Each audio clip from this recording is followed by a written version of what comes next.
우리는 독립운동가라고 하면 흔히 백범 김구, 도산 안창호 혹은 유관순 열사를 떠올립니다. 하지만 여기 일제가 가장 두려워했고 안창호 선생이 한국의 독립은 이 여성의 손에 달렸다고 극찬했던 또 한 명의 거인이 있습니다. 그녀의 이름은 김마리아. 1919년 2월 일본의 심장부 도쿄에서 울려 퍼진 2.8 독립선언의 주역이자 고문으로 온몸이 망가져가면서도 일제의 법정에서 호통을 쳤던 여전사. 오늘 우리는 기모노 속에 독립선언서를 숨기고 현해탄을 건넜던 한 여인의 위대한 발자취를 따라가 봅니다.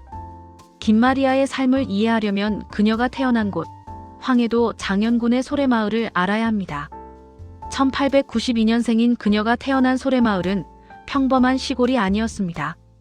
한국 최초의 자생적 교회인 소래교회가 세워진 곳으로 서구의 근대 문물과 개화 사상이 가장 먼저 스며든 곳이었죠. 김마리아의 집안은 그야말로 독립운동의 요람이었습니다. 아버지 김윤방과 숙부 김필수는 일찍이 개신교를 받아들여 마을에 학교를 세웠고, 숙부 김필수는 세브란스 의학교 1회 졸업생이자 도산 안창호와 의형제를 맺은 독립운동의 핵심 인물이었습니다. 이러한 가문 환경 속에서 김마리아는 자연스럽게 나라를 사랑하는 마음과 여성도 배워야 한다는 근대적 사고를 몸에 익혔습니다. 그녀는 서울 정신여학교를 거쳐 광주 수피아 여학교에서 교편을 잡았지만 교육만으로는 나라를 되찾기에 부족하다는 것을 깨닫습니다. 1910년 경술국치 이후 일본의 무단 통치가 극에 달하자 그녀는 더 넓은 세상을 보고 독립의 길을 찾기 위해 일본 도쿄 유학길에 오릅니다.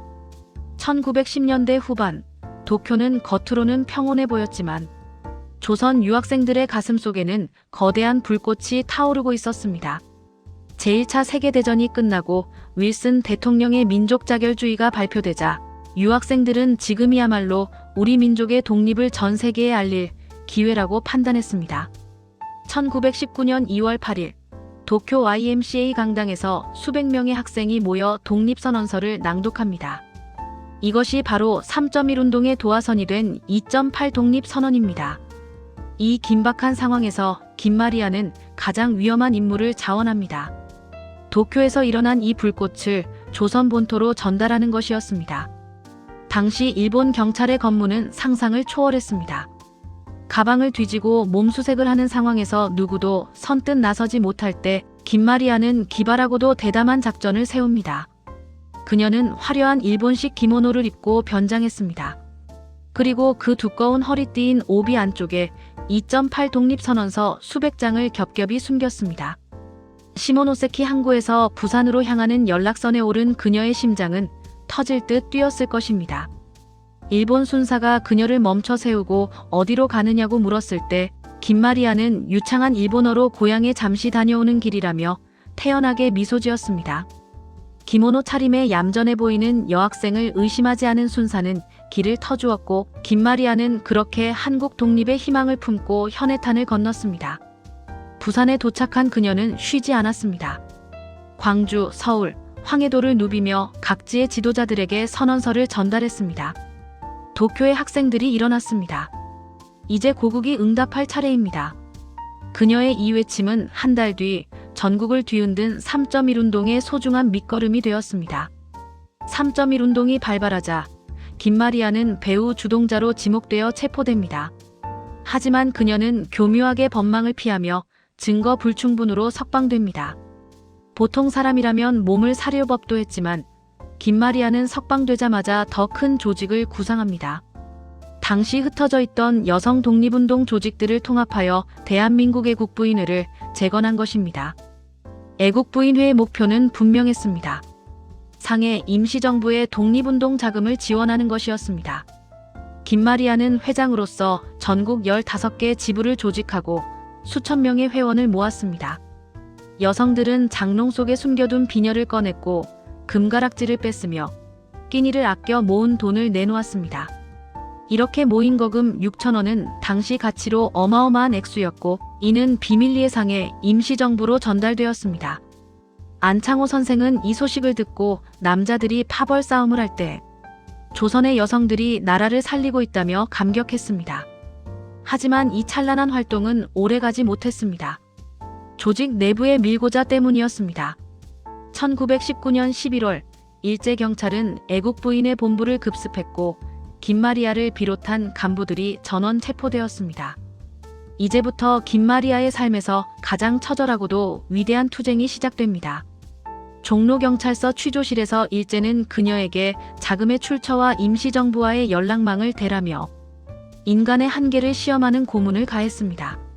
머리카락을 천장에 매달고 가해지는 매질, 거꾸로 매달아 코에 물을 붓는 수문, 그리고 입에 담기 힘든 성적 모욕까지 이어졌습니다. 특히 일제는 그녀의 머리를 집중적으로 타격했습니다. 이 과정에서 김마리아는 귀 뒤쪽 뼈가 썩어 들어가는 유양돌기염, 일명 메스라는 불치병을 얻게 됩니다. 고름이 멈추지 않고 머리가 깨질 듯한 고통 속에서도 그녀는 끝까지 입을 열지 않았습니다. 재판정에서 판사가 독립을 원하느냐고 묻자 그녀는 피 묻은 죄수복을 입은 채 당당하게 외쳤습니다. 조선 사람이 조선 독립을 위해 일하는 것이 무슨 죄란 말이냐. 나는 죽어도 이 길을 가겠다. 그녀의 병세가 너무 위중해지자 일제는 감옥에서 죽는 것을 우려해 병보석으로 그녀를 풀어줍니다. 하지만 김마리아는 병원에 누워있을 사람이 아니었습니다. 1921년 그녀는 감시를 피해 상해로 탈출하는 대담한 망명을 단행합니다. 상해에 도착한 그녀는 임시정부의 첫 여성 대의원으로 선출되며 여성도 국가 경영의 주체임을 몸소 증명해 보였습니다. 이후 그녀는 더 깊이 있는 독립 전략을 세우기 위해 미국 유학을 떠납니다. 파크 대학교와 시카고 대학교, 그리고 뉴욕의 콜롬비아 대학교에서 수학하며 그녀는 실력 양성만이 진정한 독립을 가져올 수 있다고 믿었습니다. 미국에서도 그녀는 근화회를 조직해 재미 한인 여성들의 힘을 모았고 끊임없이 고국의 독립을 위해 헌신했습니다. 1930년대 중반 일제의 회유와 탄압 속에서 그녀는 다시 고국으로 돌아옵니다. 하지만 일제는 그녀에게 신사참배를 강요하며 압박했습니다. 김마리아는 단호했습니다. 내 영혼은 오직 하나님과 조국에만 속해 있다. 그녀는 신사참배를 끝까지 거부하며 종교적 신념과 민족적 지조를 지켜냈습니다. 하지만 오랜 고문 후유증은 끝내 그녀를 놓아주지 않았습니다. 1944년 3월 13일 평생을 독립을 위해 바쳤던 여전사는 그토록 바라던 광복을 불과 1년 앞두고 눈을 감습니다. 그녀의 유언은 짧지만 강렬했습니다. 내 유해를 화장하여 대동강 물에 뿌려다오. 죽어서라도 내 조국의 독립을 지켜보겠다. 김마리아 선생의 삶은 우리에게 묻습니다. 진정한 용기란 무엇인가? 그녀에게 독립은 관념적인 단어가 아니었습니다. 그것은 기모노 속에 숨긴 종이 뭉치였고 고문실에서 견뎌낸 끔찍한 고통이었으며 평생을 괴롭힌 고름 섞인 상처였습니다. 안창호 선생이 그녀를 가리켜 남성 10명보다 낫다고 했던 것은 단순히 그녀의 활동력이 좋았기 때문만은 아닐 것입니다. 어떤 상황에서도 꺾이지 않았던 기계, 여성이라는 한계를 넘어 민족의 지도자로 우뚝 섰던 그 당당함 때문이었을 것입니다.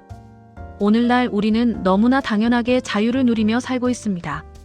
하지만 우리가 누리는 이 공기 속에는 100년 전 차가운 현해탄을 건너며 숨을 죽였던 한 여인의 간절한 기도가 섞여 있습니다. 서대문형무소의 좁은 감옥 안에서도 조선의 독립은 반드시 온다고 믿었던 김마리아. 이제 우리는 그녀의 이름을 기억해야 합니다. 이름 없이 사라져간 수많은 여성 독립운동가의 선두에 섰던 인물. 고통 속에서도 미소를 잃지 않았던 강인한 영혼. 김마리아라는 세 글자는 우리 역사가 가진 가장 뜨겁고 아름다운 자부심입니다. 여러분의 가슴 속에는 어떤 불꽃이 타고 있나요?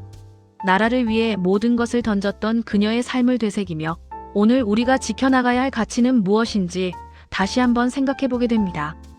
독립운동의 여제 김마리아.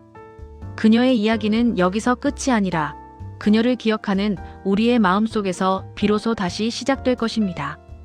우리는 앞으로도 이처럼 숨겨진 역사 속 인물들의 이야기를 찾아내고 기록하고 여러분께 전해드릴 것입니다.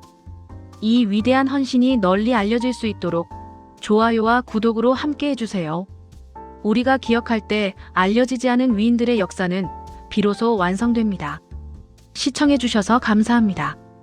대한민국 화이팅!